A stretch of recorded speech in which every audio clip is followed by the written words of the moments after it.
নমস্কার, public news next চ্যানেলে আপনাদের জানাই স্বাগতম। সংবাদ পড়ছি আমি রুবি। এই যে নদীটি দেখছেন, এটি হলো রুকনি নদী। মিজোরাম থেকে নেমে এসে ভাগা দলাইয়ের মধ্য দিয়ে প্রবাহিত হয়েছে।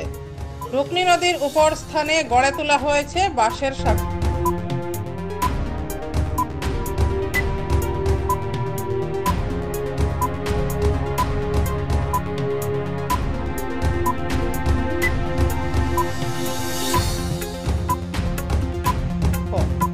এই যে বাঁশের সাঁকোর উপর দিয়ে আমি হাঁটছি, এটি হলো সপ্তগ্রামে রুকনি নদীর উপর বাঁশের সাঁকো। এটি সপ্তগ্রাম ও গজালঘাটের সংযোগ রক্ষা করে। একটি বিষয়ের দিকে লক্ষ্য রাখবেন, সেতুটি প্রায় 1.5 বছর আগে নির্মাণ করা হয়েছে। আজও সেতুটি অটুট আছে, স্বচ্ছন্দে জনগণ চলাফেরা করতে পারছেন।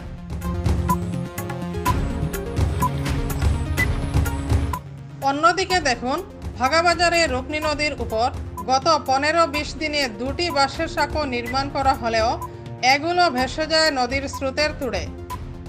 গত 20 দিনে 3টি সেতু ভেসে গেছে বলে অভিযোগ।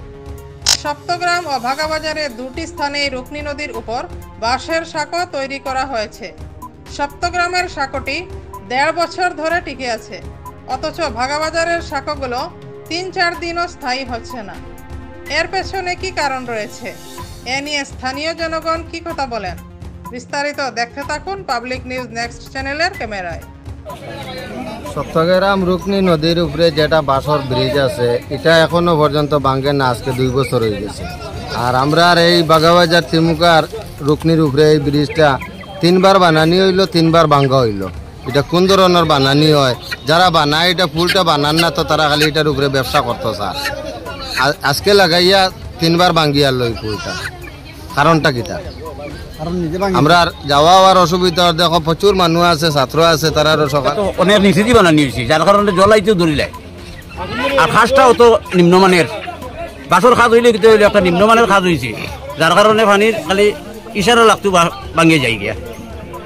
যারা বানার এটা ব্রিজের মতো বানান না, তো তারা সরকারের যে নির্দেশ আছে বাঁশের ব্রিজটা বানানি, এরকম তারা বানান না। শুধু খালি তারা ব্যবসা চিন্তা করেন, মানুষও চিন্তা করেন না। সাধারণ মানুষের সময় এখন একটা জল হইব, নদীর মাঝে জল হইলে অনুমানে ব্রিজটা বানাইতে লাগে। তারা নিশা করে বানাইলো, জল হইলো, আবার ব্রিজটা ভাঙ্গি গেল। এখন মানুষের আওয়া যাওয়ার কত অসুবিধা। দেখো বর্তমানে দেখো কি পরিমাণ অসুবিধা। যদি একটা নাও ডুবিয়ে যদি কোনো বাচ্চা কাচ্চা অসুবিধা হয় বা কোনো ছাত্র ডুবিয়া মরে, আর দায়ীটা খেয়ে হইব। কত মানুষ হয় এই ব্রিজ দিয়ে? কয়েক হাজার মানুষ হয়। বাজার দিন হইলে তো এটা 20-25 হাজার মানুষ দিকে আপ ডাউন করতে লাগে। আজকে ওয়াটা বাজার আছে, আজকেও কমসে কম 5-7 হাজার মানুষ আপ ডাউন করে সকাল থেকে এখনো পর্যন্ত।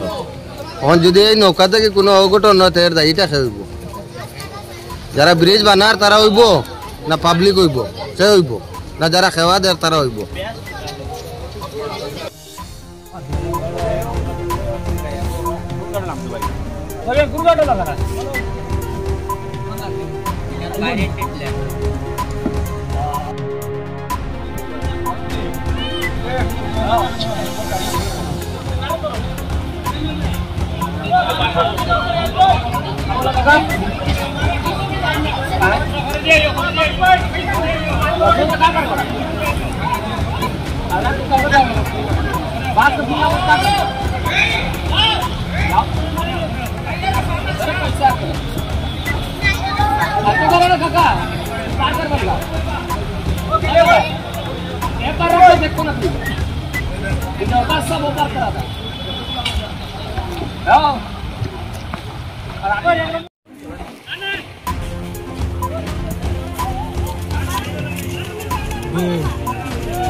আমাদের সংবাদ পরিবেশন আপনাদের ভালো লেগে থাকলে লাইক, শেয়ার ও কমেন্ট করে পরবর্তী সংবাদ তৈরি করতে আমাদের উৎসাহিত করুন। আমাদের চ্যানেলের নতুন ভিউয়ার্স হলে চ্যানেলটি সাবস্ক্রাইব করতে ভুলবেন না।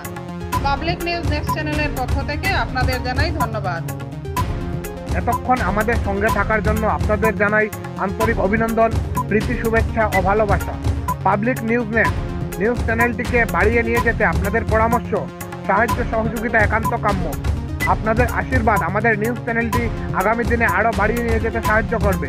পাবলিক নিউজ নেট নিউজ চ্যানেলের পক্ষ থেকে আপনাদেরকে জানাই ধন্যবাদ।